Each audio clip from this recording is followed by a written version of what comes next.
Dans le cadre de la décolonisation et de l'affirmation de plus en plus réelle de la personnalité africaine, le Comité national des sports du Mali a décidé de changer les noms de tous les stades de la République. À cette occasion, une cérémonie s'est déroulée cet après-midi à Bamako sur le stade Bouvier qui va tout à l'heure changer de nom. C'est en présence d'une foule nombreuse composée particulièrement des jeunes qui ont toujours constitué l'avant-garde dans la lutte contre le colonialisme et l'impérialisme que Moussa Keïta, haut commissaire à la jeunesse et au sport, a présidé cette cérémonie au cours de laquelle il a prononcé le discours que voici. Monsieur le maire, camarades sportifs, c'est avec une profonde émotion et une légitime fierté que je procède à cette cérémonie de baptême qui représente un moment symbolique de l'histoire de l'évolution de notre peuple, puisqu'aussi bien il s'agit aujourd'hui d'accomplir un acte de décolonisation en faveur de l'affirmation de la personnalité africaine et de nos valeurs nationales. En effet, 15 années de lutte opiniâtre nous ont permis, à travers 1000 difficultés, de reconquérir notre indépendance. Grâce à la prise de conscience effective de nos masses travailleuses et de nos jeunes qui ont pleinement joué leur rôle d'avant-garde, grâce à la persévérance, au sens de l'organisation, à la sagesse et l'esprit de sacrifice des dirigeants de notre parti, l'Union soudanaise RDA, le colonialisme a été balayé de notre sol national et sa défaite définitive déclenchée sur toute la terre africaine. Je veux dire, camarades, que si l'indépendance de la Fédération du Mali a engendré celle de tous les États africains de la communauté française, la courageuse proclamation de la République du Mali, indépendante et libre de tout lien politique avec la France, a déclenché une véritable réaction en chaîne dont les effets sur toute la terre africaine ne se feront pas attendre longtemps. Mais la libération politique, nous le savons bien, n'est qu'un premier stade nécessaire et indispensable de notre pleine émancipation. Le stade déterminant étant celui de la libération économique. Pour mener à bien cette œuvre gigantesque pour un pays encore non développé, il faut que la nation entière soit consciente de sa personnalité nouvelle. Il faut que tous les citoyens maliens soient entièrement conscients de leur qualité d'hommes africains libres dans une patrie libérée. Aussi, aucun complexe ne doit subsister dans notre esprit et dans nos actes. Il ne suffit pas que le colonialisme soit politiquement liquidé, il faut qu'économiquement il le soit aussi. Et pour ce faire, il faut que socialement et psychologiquement, tous ces vestiges soient totalement détruits.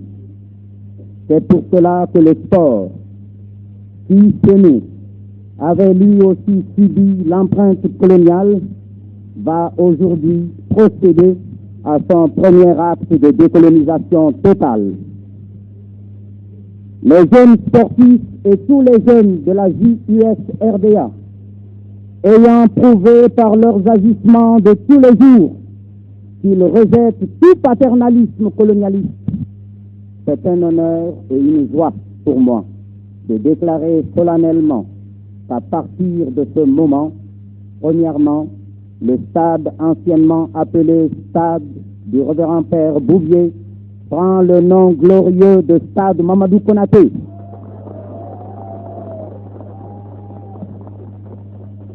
Deuxièmement, le stade anciennement appelé stade Frédéric Assomption prend le nom du grand patriote africain Wézin Koulibaly.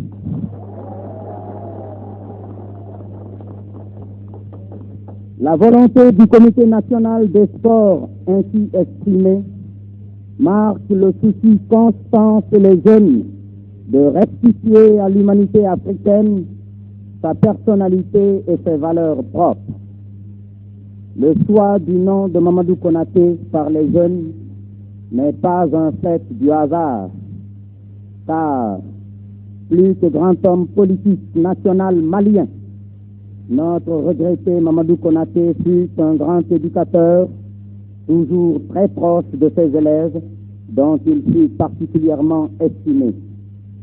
Dans son action politique, il a tenu compte de toute l'importance qu'il convenait d'accorder au rôle de la jeunesse dans la lutte de libération de l'Afrique. Et quand il nous a quittés, je puis vous affirmer qu'il a emporté dans sa dernière demeure l'estime et l'admiration de toute la jeunesse. La présence au fronton de notre plus grand stade du nom de celui qui incarna tant de valeurs patriotiques, morales et humaines de l'Afrique noire saura, j'en suis sûr, inspirer tous nos jeunes sportifs. Quant à ce grand Africain, ce grand RDA, dont les combattants de l'unité africaine doivent encore pleurer la disparition, il convient que je vous le dise, Ouezin Coulibaly fut aussi un grand du sport africain.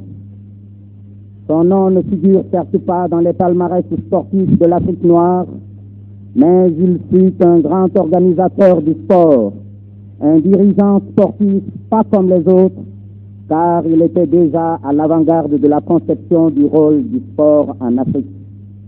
Jeunes sportifs, quand vous évoluerez sur le stade Ouezin Coulibaly, pensez à ce que préconisait ce grand homme et qui est aujourd'hui une réalité dans le monde moderne, à savoir que le sport est un facteur de la vitalité et du degré de personnalité d'une nation. Mamadou Konaté, Ouezin Coulibaly, en immortalisant vos noms sur nos stades, les jeunes veulent s'assurer que votre exemple restera à jamais gravé dans leur mémoire et que du colonialisme que vous avez âprement combattu, il ne restera rien qui puisse voiler notre personnalité. Camarades sportifs, permettez-moi de crier « Vive le stade Mamadou Konaté, vive le stade Ouezin Coulibaly et vive le sport dans une république du Mali indépendante, entièrement libre et prospère. » Rappelons que pour Ouezin Coulibaly, comme l'a affirmé par ailleurs le camarade Moussa Keïta, au-delà du sport amusant, du sport en tant que moyen de développement physique, il y avait le sport en tant que moyen d'amélioration de l'homme moral et facteur d'affirmation de la personnalité de l'Africain.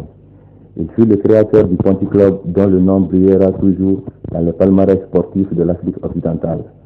Ce club sportif de l'école William Ponty fut créé en 1937-38 par réaction contre un article de journal colonialiste d'alors où il était dit que l'Africain était incapable de toute initiative valable, incapable même d'organiser et de diriger un club sportif sans avoir recours à un chef blanc français.